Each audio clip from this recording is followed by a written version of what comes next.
এই পোলাটা কে রে ভাই, সারাদিন খালি অ্যাড দিতেই থাকে গেমে আসলে। এ ভাই তোমার সমস্যাটা কি বুঝলাম না, এত বড় অ্যাড দাও কেন? শফিক ভাই আমাকে নিয়ে একটা ভিডিও বানান ভাইয়া, প্লিজ ভাইয়া, আপনার আমি অনেক বড় ফ্যান ভাইয়া।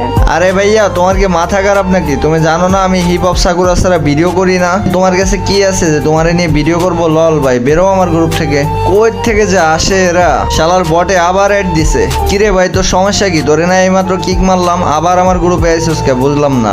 শফিক ভাইয়া আমরা খুব গরিব ভাইয়া, আমার বাবা নাই ভাইয়া, সেজন্য আমি টপ আপ করতে পারি না ভাইয়া, সেজন্য আমাকে নিয়ে কেউ খেলে না ভাইয়া। প্লিজ ভাইয়া আপনি আমাকে নিয়ে একটা ভিডিও বানান ভাইয়া, প্লিজ ভাইয়া প্লিজ, এটা আমার আপনার রিকোয়েস্ট ভাইয়া। আমার অনেক দিনের স্বপ্ন ভাইয়া আপনার সাথে একটা গেম প্লে করার, আপনার সাথে একটা ভিডিও বানানো ভাইয়া। প্লিজ ভাই আমার এই আশাটা আপনি পূরণ করেন। আরে সরি ভাইয়া, আমি আসলে বুঝতে পারি নাই, প্লিজ কিছু মনে করো না। আর হ্যাঁ তুমি মন খারাপ করো না, আমি তোমাকে কিছু ড্রেস গিফট করে দিতেছি, ওইগুলো পরে আজকে থেকে আমার সাথে ভিডিও বানাবো। থ্যাংক ইউ শফিক ভাই।